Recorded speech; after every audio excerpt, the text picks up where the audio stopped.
जब भी हम भगवान को सच्चे मन से पुकारते हैं और उन्हें याद करते हैं, अच्छे कर्म करते हैं, तो भगवान हमारी सहायता करने किसी न किसी रूप में जरूर आते हैं।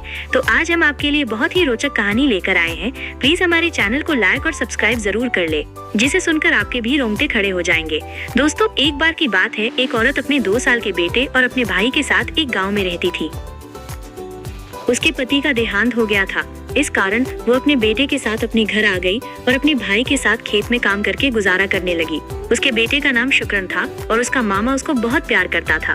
दोनों मामा भांजा एक दूसरे के साथ खेला करते थे। कुछ समय पश्चात उसका मामा काम की तलाश के लिए कहीं दूर चला गया और बहुत दिन बीत गए, लेकिन वो वापस नहीं आया। कुछ दिन शुक्रन अपनी माँ से पूछता रहा कि मेरा मामा कब आएगा। उसकी माँ उसको बताती है कि वो बहुत जल्दी लौट आएंगे, वो पैसे कमाने के लिए गए हैं।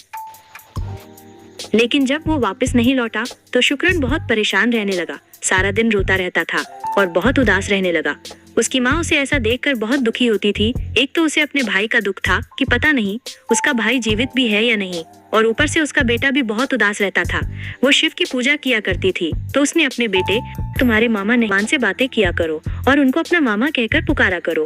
वो बच्चा बहुत बोला था और बहुत सच्चे दिल का था, तो वो ऐसे ही करने लगा। आप अभी तक चैनल को सब्सक्राइब नहीं किए हैं तो प्लीज हमारे चैनल को लाइक और सब्सक्राइब जरूर कर ले, जिससे उसके मामा की याद उसे कम सताने लगी।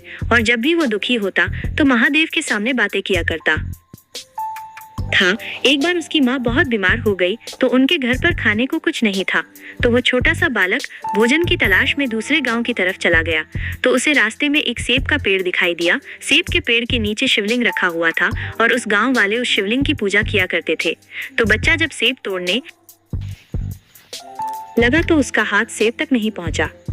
वो बार बार कोशिश करता रहा, लेकिन उससे सेब नहीं टूटी। वो बहुत भूखा था और बोला था, तो उसे कुछ नहीं सूझा। वो शिवलिंग पर चढ़कर सेब तोड़ने लगा, लेकिन फिर भी उसका हाथ नहीं पहुंचा।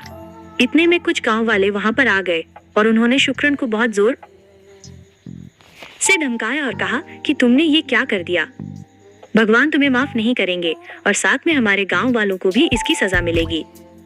तुम शिवलिंग के ऊपर क्यों चढ़ गए?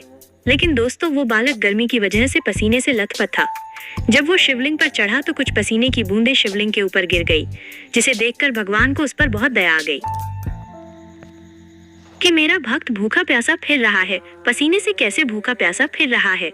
शुक्रन गांव वालों के चिल्लाने से बहुत डर गया और वो वहीं बैठकर रोने लगा। जब सभी गांव वाले वहां से चले गए तो भगवान वहां पर प्रकट हुए एक साधारण से रूप में और बोले, तुम्हें क्या चाहिए? उसने कहा, कुछ नहीं, मुझे बहुत भूख लगी है, मुझे कुछ खाने को चाहिए। तो भगवान ने उसे सेब तोड़ कर दी और कुछ समय पश्चात भगवान ने कहा कि तुम्हें जो चाहिए मांग लो। और भगवान ने अपना असली रूप धारण कर लिया।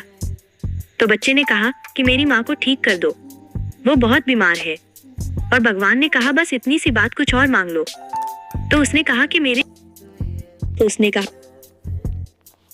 मामा वापस आ जाए। तो भगवान ने उसको कहा कि बहुत जल्दी तुम्हारे मामा वापस आ जाएंगे। बच्चा बहुत खुश हो गया और जब वो घर गया तो उसने देखा कि उसकी माँ बिल्कुल ठीक हो गई है और उसने अपनी माँ को वो घटना बताई जो उसके साथ घटना घटी थी। उसने अपनी माँ को बताया कि भगवान ने मुझे सेब तोड़ कर दी और मुझे कहा कि तुम्हारे मामा जल्दी वापस आ जाएंगे। ये सुनकर एक बार तो उसकी माँ बहुत खुश हुई और फिर उसकी आंखों में आंसू आ गए कि हे भगवान, तूने बच्चे को ये कैसा वादा कर दिया है।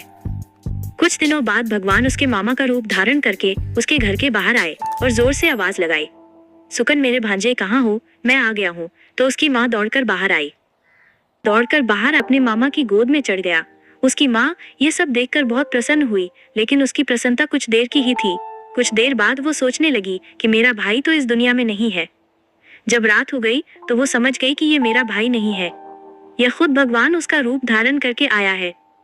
तो वो भगवान के पास जाकर उसके चरणों में बैठकर जोर जोर से रोने लगी। जब भगवान ने उसको देखा और कहा, तुम्हारा बेटा बहुत अच्छा है, मैं तुम्हारे बेटे के कोमल मन से बहुत प्रसन्न हूँ, तो मुझे आना ही पड़ा, नहीं तो मेरा किया हुआ वादा झूठ हो जाता।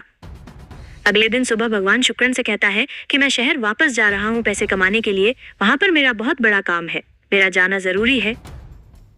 जब भी तुम्हें मेरी याद आए तो तुम मुझे दिल से पुकार लेना, मैं तुम्हारे पास जरूर आ जाऊंगा। और ऐसा कहकर महादेव वहां से चले जाते हैं और उस बच्चे और महादेव का रिश्ता जन्म जन्मों का जुड़ जाता है। तो दोस्तों, देखा कैसे जब हम सच्चे मन से भगवान को पुकारते हैं तो वो चले आते हैं।